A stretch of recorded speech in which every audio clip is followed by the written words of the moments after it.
तो आज का हमारा टॉपिक है क्लासिकल कंडीशनिंग थ्योरी ऑफ पैवलव, यानी पैवलव के थ्योरी के बारे में आज जानेंगे। पैवलव का क्लासिकी अनुबंधन सिद्धांत। अब पैवलव का परिचय देखते हैं। आईपी पैवलव एक रूसी के शरीर मनोवैज्ञानिक थे जिन्होंने पाचन क्रिया के दैहिकी का विशेष रूप से अध्ययन करना प्रारंभ किया और उनका यह अध्ययन इतना महत्वपूर्ण और लोकप्रिय हुआ कि 1940 ईस्वी में इसके लिए उन्हें नोबेल पुरस्कार जो दिया गया। पैवलव के जो इन अध्ययनों के दौरान, यानी उन्होंने जो साइकोलॉजी ऑफ डाइजेशन पर जो उन्होंने अध्ययन किया, इस अध्ययन के दौरान लार्मय अनुबंधन की घटना का अध्ययन किया और इससे संबंधित सीखने के एक सिद्धांत का प्रतिपादन किया जिसे अनुबंधित अनुक्रिया सिद्धांत कहा जाता है।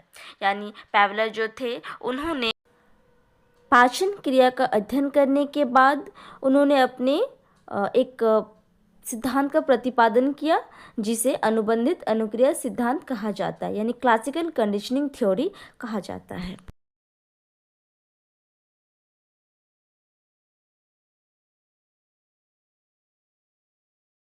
पैवलव का सिद्धांत का परिचय। पैवलव ने अपने सिद्धांत का आधार जो था, उन्होंने अनुबंधन को माना, यानी कंडीशनिंग को माना। अनुबंधन जो यह कंडीशनिंग ऐसी प्रक्रिया है जिसमें उद्दीपन तथा अनुक्रिया के बीच, उद्दीपन यानी कोई वस्तु और अनुक्रिया मतलब उसके प्रति जो वो क्रिया उत्पन्न करता है, उन दोनों के बीच एक सहचारी स्थापित होता है। पैवलव के इस अनुबंधन सिद्धांत को हम क्लासिकल अनुबंधन सिद्धांत यानी क्लासिकल कंडीशनिंग थ्योरी या प्रतिवादी अनुबंधन सिद्धांत, रिस्पोंडेंट कंडीशनिंग थ्योरी या टाइप एस अनुबंधन यानी टाइप एस कंडीशनिंग कहा जाता है। इनका जो ये सिद्धांत था, ये एक वस्तु और उसके प्रति जो क्रियाएं होती है उसके बीच जो सहचारी स्थापित होता है उसको लेकर बात की गई है। यानी पैवलव के अनुसार उद्दीपन और प्रतिक्रिया से संबंध, यानी जो वस्तु है और उस वस्तु के प्रति जो व्यक्ति क्रिया करता है उसे संबंध के द्वारा सीखने पर उन्होंने बल दिया है। अब पैवलव के सिद्धांत के अनुसार कोई भी स्वाभाविक उद्दीपन सीखने वाले प्राणी के सामने अगर उपस्थित किया जाता है तो वह उसके प्रति एक स्वाभाविक अनुक्रिया करता है।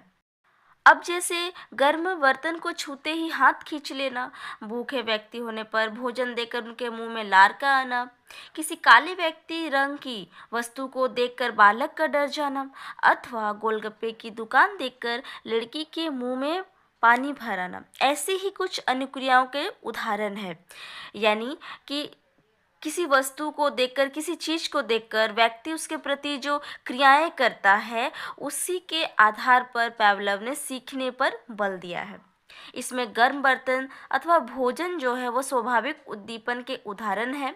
कुछ मूल उद्दीपकों के प्रस्तुत किए जाने पर जो क्रियाएं होती है उन्हें सहज या स्वाभाविक क्रियाएं कहते हैं। मूल उद्दीपक यानी ओरिजिनल।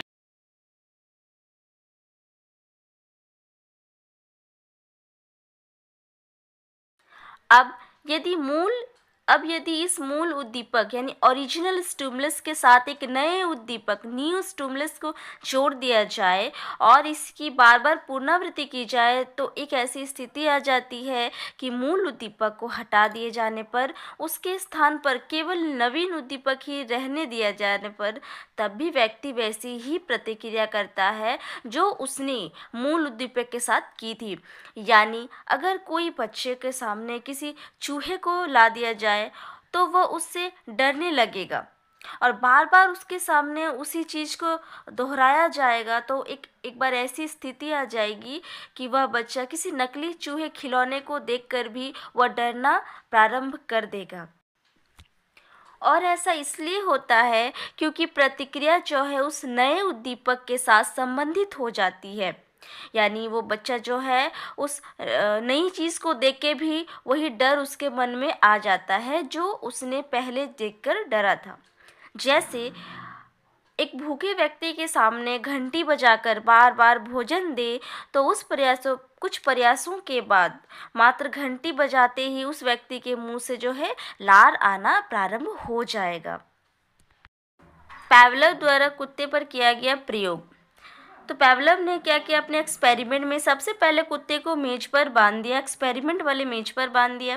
फिर उसके मुंह से एक नली जोड़ दी गई और ट्यूब के साथ, ताकि भोजन को देखकर जो भी उसके मुंह से लार निकलेगा वो सीधे नाली से होते हुए ट्यूब में एकत्रित हो जाएगी। अब पेवलव के पहले एक्सपेरिमेंट में उन्होंने कुत्ते के सामने भोजन रखा, तो कुत्ते के मुंह से उस भोजन को देखकर जो भी लार टपकता चला गया वह सीधे नली से होते हुए ट्यूब में एकत्रित होती गई। अब एक्सपेरिमेंट के दूसरे चरण में घर उनको कुत्ते को भोजन देने से पहले एक घंटी बजाई गई और उसे भोजन दिया गया। ये जो प्रयोग था इसे बार बार दोहराया गया। अब जब भी कुत्ते को भोजन दिया जाता है तो उससे पहले घंटी बजाई जाती है।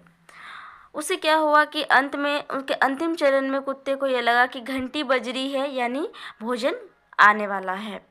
अब लास्ट एक्सपेरिमेंट के लास्ट चरण में घंटी बजाई गई, तो कुत्ते के मुंह से उस घंटी के आवाज़ को सुन के ही लार आना जो है वो प्रारंभ हो गया। इससे क्या पता चलता है कि घंटी बजी है, यानी भोजन मिलने वाला है। अब पेवलव द्वारा किया गया प्रयोग। पेवलव ने अपने कुत्ते पर जो प्रयोग किया था, उसने एक ध्वनि रहित कक्ष यानी साउंड प्रूफ रूम तैयार कराया और इस पर कुत्ते को भूखा रखकर उस पर एक्सपेरिमेंट करने वाली मेज के साथ बांध दिया। एक खिड़की थी जिसमें से वह कुछ देखा जा सकता था। पेवलव ने कुत्ते की लार नली को काटकर इस प्रकार नियोजित किया ताकि कुत्ते के मुंह से टपकने वाली लार जो है वह स्वयं ही कांच की ट्यूब में एकत्रित हो जाए। आप देख रहे हैं पेवलव द्वारा किया गया ये कुत्ते पर प्रयोग है, जिस पर उन्होंने कुत्ते के लार नली को काटकर एक पाइप लगाया है और उसे इस प्रकार से व्यवस्थित किया है कि कुत्ते के खाना देखकर कुत्ते के मुंह से जो लार निकलेगा, जो लार टपकेगा, वो कांच की ट्यूब में जाकर अपने आप एकत्रित हो जाएगी, यानी कि वो स्टॉक हो जाएगा। अब पेवलव ने प्रयोग का आरंभ इस प्रकार किया कि उसने कुत्ते के सामने एक गोश्त यानी एक मीट का टुकड़ा रखा, जिससे यह स्वाभाविक था कि गंध और स्वाद के कारण जो है वो गोश्त को देखते ही कुत्ते के मुंह से लार टपकने लगेगा। ये तो स्वाभाविक है। और वह कांच की ट्यूब में एकत्रित होता जाएगा, यानी वो जो लार है वो पाइप से होते हुए कांच की ट्यूब में जाकर एकत्रित हो जाएगा। एकत्रित हुई लार की मात्रा को माप लिया गया। अतः प्रयोग के दूसरे चरण में पेवलव ने भोजन रखने के साथ साथ घंटी भी बजाई और कुत्ते के व्यवहार का निरीक्षण करने पर पाया कि इस बार कुत्ते के मुंह से लार टपकनी शुरू हो गई। अब इस प्रयोग को जो है उन्होंने कई बार दोहराया। बार बार एक्सपेरिमेंट पर जब भी कुत्तों के खाना दिया गया तब उनके सामने बार बार घंटी भी बजाई गई। ये एक्सपेरिमेंट बार बार करते जाने के बाद अंतिम चरण में उन्होंने केवल घंटी बजाई और उसे खाना नहीं दिया। फिर भी इसके प्रतिक्रिया को उन्होंने देखा कि कुत्ता अब भी पहले की तरह लार टपका रहा है, यानी उसे लग रहा है कि घंटी की आवाज़ आ रही है, यानी खाना आ रहा है और वो उसके दिमाग में चल रहा है। इसे सोचकर वह उसके लार टपकना शुरू हो जाता है। अब पेवलव क्या करते हैं, इससे उन्होंने यह निष्कर्ष निकाला कि अब कुत्ता भी जो है पहले की तरह लार टपका रहा है, अर्थात घंटी की आवाज़ से वो बाध्य हो गया है, यानी घंटी की आवाज़ उसे इतना मजबूर कर दे रही है और उसके मुंह से वो लार टपकना शुरू हो जा रहा है। उसे लग रहा है कि उसके सामने खाना लाया जा रहा है। अब इस प्रयोग में भोजन जो है वो प्राकृतिक या स्वाभाविक उद्दीपन है, यानी तथा घंटी जो है वो कृत्रिम अथवा अस्वाभाविक उद्दीपन है तथा लार का टपकना अनुक्रिया यानी रिस्पॉन्स है। यानी कि भोजन जो है वो एक नॉर्मल प्राकृतिक चीज़ है और घंटी की आवाज़ जो एक कृत्रिम चीज़ है, यानी कि इसका अस्वाभाविक उद्दीपन उसके मन से आ रहा है।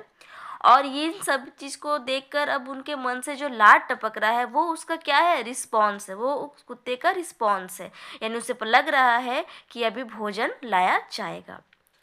अब पेवलव के इस प्रयोग के समर्थन में वाटसन तथा अकीपल्ली रेनर ने अल्बर्ट नामक मानव शिशु का प्रयोग किया और पाया कि मानव भी पशु के समान ही अनुबंधन द्वारा सीखते हैं, यानी उनका मानना था कि मानव भी इसी प्रकार सीखते हैं, किसी चीज़ को देखकर उसके प्रति एक रिस्पॉन्स क्रिएट करते हैं, इस प्रकार वो मानव सीखते हैं। अब क्लासिकी अनुबंधन सिद्धांत के अनुसार, यानी पेवलव का जो ये सिद्धांत है, ये थ्योरी है, इसके अनुसार कुछ खास ऐसे संप्रत्यय है, कुछ ऐसे मिलते जुलते चीज़ है जिन पर पेवलव ने अधिक बल डाला है तथा उनसे सीखने के स्वरूप और उनकी विशेषताओं पर भी अधिक रोशनी पड़ती है। ऐसे संप्रत्ययों में निम्नलिखित संप्रत्यय शिक्षा के दृष्टिकोण से अधिक महत्वपूर्ण बताए गए हैं। यानी पावलोव के अनुसार क्या था, उनके सिद्धांत के अनुसार था कुछ कि इससे मिलता जुलता कुछ संप्रत्यय हैं जिनके आधार पर सीखने की विशेषताओं पर हम अधिक रोशनी डाल सकते हैं और अधिक बल दे सकते हैं, जो शिक्षा के दृष्टिकोण से अत्यंत महत्वपूर्ण बताए गए हैं। उन महत्वपूर्ण संप्रत्ययों में पहला है CS तथा UCS का समय अंतराल। पावलोव के सिद्धांत के अनुसार UCS तथा CS के अर्थात भोजन के बीच एक समय अंतराल सीखने का एक महत्वपूर्ण कारक है और ये समय जो है 0.5 सेकंड का ही होना चाहिए।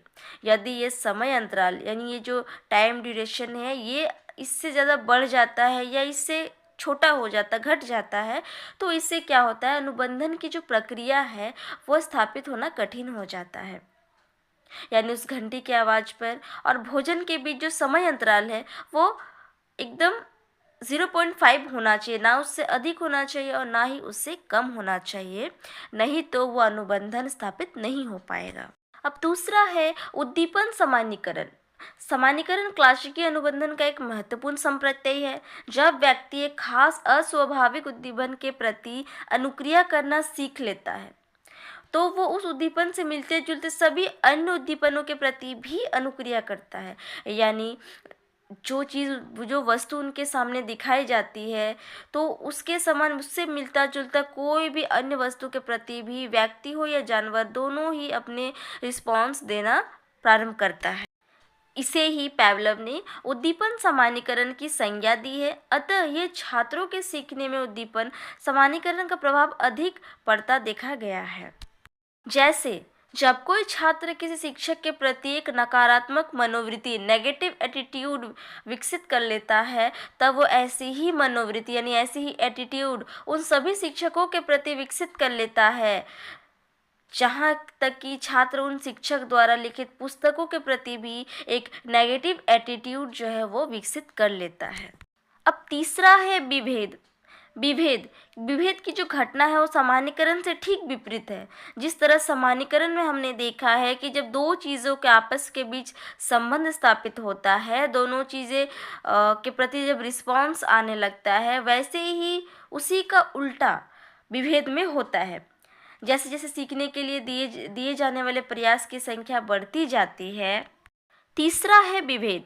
विभेद की जो घटना है वो सामान्यीकरण से ठीक उल्टा है, ठीक अलग है। जिस तरह सामान्यीकरण में दो चीज़ों के बीच समानता दिखाई गई है, जो समान चीज़ों को प्रति एक रिस्पॉन्स होता है वो दिखाया गया, ठीक इसमें उसका अपोजिट दिखाया गया कि जैसे जैसे सीखने के लिए दिए जाने वाले प्रयास की संख्या बढ़ती जाती है, वैसे वैसे व्यक्ति जो है उस मूल अनुबंधित यानी वो जो ओरिजिनल चीज़ होता है उससे और सामान्य उद्दीपनों के बीच, यानी जो नॉर्मल एक ओरिजिनल और एक डुप्लीकेट, उस चीज़ में वो क्या है, वो विभेद करना, अंतर करना सीख लेता है। अंतः परिणाम स्वरूप व्यक्ति सिर्फ मूल अनुबंधित उद्दीपन के प्रति ही अनुक्रिया करता है, यानी जो ओरिजिनल होता है उसके प्रति ही वो अनुक्रिया करने, और ये तब होता है जब वो दो वस्तुओं के चीज़ में विभेद करना सीख लेता है। अन्य सामान्य उद्दीपनों के प्रति अनुक्रिया वो नहीं करता है, इसे ही विभेद की संज्ञा दी गई है। अब चौथा है विलोप तथा स्वतः पुनर्लाभ। जब पुनर्वलन या स्वाभाविक उद्दीपन की अनुपस्थिति में व्यक्ति को अनुबंधित अनुक्रिया बार बार की जाती है तो इससे जो उसकी शक्ति जो धीरे धीरे घटती चली जाती है और इसे ही विलोप की संज्ञा दी जाती है। जैसे पावलोव ने जो अपने प्रयोग में, अपने एक्सपेरिमेंट में उन्होंने पाया कि घंटी बजाने के बाद लगातार कई प्रयासों तक भोजन उसे नहीं दिया गया तो धीरे धीरे कुत्ता जो है घंटी की आवाज़ पर लार टपकाना कम कर दिया और अंत में क्या हुआ, एक ऐसा भी समय आया कि जब घंटी बजती रही परंतु लार का स्राव बिल्कुल भी नहीं हुआ। यानी कुत्ते को यह पता चल गया कि ये सिर्फ घंटी की आवाज़ है, हमें भोजन नहीं मिल रहा है, तो उससे पता चल गया, वो दोनों घंटी की आवाज़ और भोजन के बीच दोनों में अंतर करना समझ गया। इससे क्या हुआ कि उसका लार जो था वो टपकना धीरे धीरे कम हो गया। अब स्वतः पुनर्लाभ की जो घटना विलोप से काफ़ी संबंधित होती है, यानी विलोप की घटना और स्वतः पुनर्लाभ की जो घटना ये लगभग समान है, एक जैसा है। और कई प्रयासों तक भोजन नहीं दिए जाने के कारण लार स्राव जो है वो बंद कर देता है, और थोड़े समय बीतने के बाद जब कुत्ता के सामने घंटी बजाई जाती है तो पुनः उसे आंशिक रूप से लार स्राव की अनुक्रिया हुई। इसे ही स्वतः पुनर्लाभ की संज्ञा दी गई है।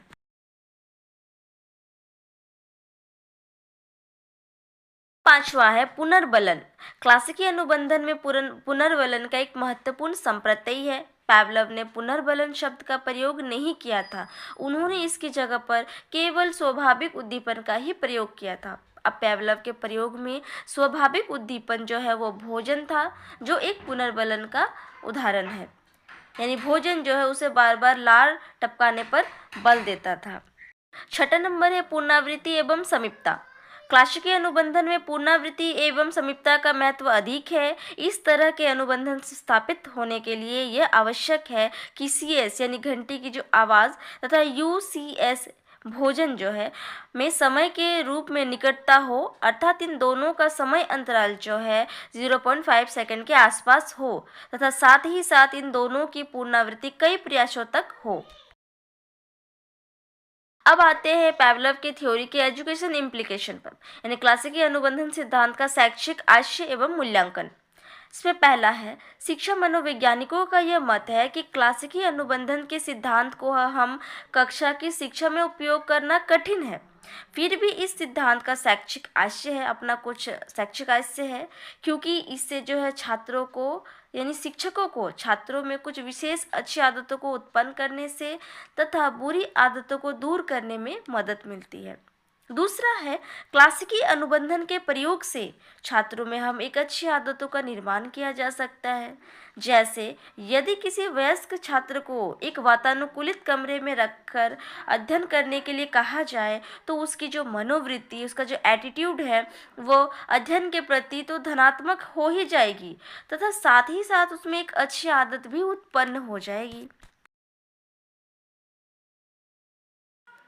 अब इस तरह जो है इसके महत्व तो है, इसके बावजूद भी क्लासिकी अनुबंधन सिद्धांत की उपयोगिता शैक्षिक दृष्टि से कुछ कम ही हो जाती है, क्योंकि इसकी कुछ सीमाएं जो हैं वो निम्नलिखित इस प्रकार से हैं। इसमें पहला है, कुछ मनोवैज्ञानिकों का यह मत है कि क्लासिकी अनुबंधन के सिद्धांत द्वारा साधारण बुद्धि के बालकों के शिक्षण की व्याख्या तो हो सकती है, परंतु जो तीव्र तेज बुद्धि वाले जो बालक होते हैं उनकी शिक्षण व्याख्या नहीं की जा सकती है, क्योंकि उनका शिक्षण जो है स्वरूप जो है सरल ना होकर अक्सर जटिल होता है। यानी इनका मानना है, कुछ मनोवैज्ञानिकों का मानना है कि अगर एक ही चीज़ को कक्षा में बार बार दोहराया जाए, रिपीट किया जाए, तो जो कम तेज वाले, जो कम बुद्धि बालक है वे तो सीख जाएंगे, परंतु जो अधिक तीव्र बुद्धि बालक है उनका इस पर कोई खास असर नहीं पड़ेगा, बल्कि उसका समय व्यर्थ ही होगा।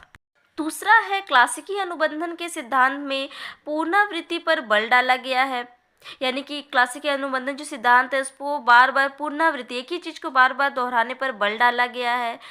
जो शिक्षा मनोवैज्ञानिकों का यह मत है कि शिशुओं के शिक्षण में पुनरावृत्ति तो महत्वपूर्ण आवश्यक होता है, परंतु किशोरों और वयस्कों के लिए शिक्षण उतना कारगर नहीं है। अब तीसरा है, क्लासिकी अनुबंधन सिद्धांत से सीखे गए तथ्य प्रायः स्थायी नहीं होते, यानी कि जो बार बार दोहराने पर जो सिखाया जाता है वो हमेशा बच्चों के दिमाग पे नहीं रहता। ऐसा देखा गया है कि जब शिक्षण परिस्थिति में पुनर्बलन को हटा दिया जाता है तो धीरे धीरे सीखे गए तथ्य भी छात्र जो है वो भूल जाते हैं। चौथा है, क्लासिकी अनुबंधन के सिद्धांत की उपयोगिता जो वह शैक्षिक दृष्टि से उतनी नहीं है, फिर भी यह सिद्धांत शिक्षकों के लिए एक महत्वपूर्ण सिद्धांत रहा है। और इस प्रकार यह स्पष्ट है कि क्लासिकी अनुबंधन के इस सिद्धांत की उपयोगिता जो है वह शैक्षिक दृष्टि से उतनी नहीं है, फिर भी यह सिद्धांत शिक्षकों के लिए एक महत्वपूर्ण सिद्धांत रहा है, क्योंकि इससे छात्र को, जो कम तेज वाले, जो बुद्धि वाले छात्र होते हैं, उन्हें हम सिखाया जा सकता है।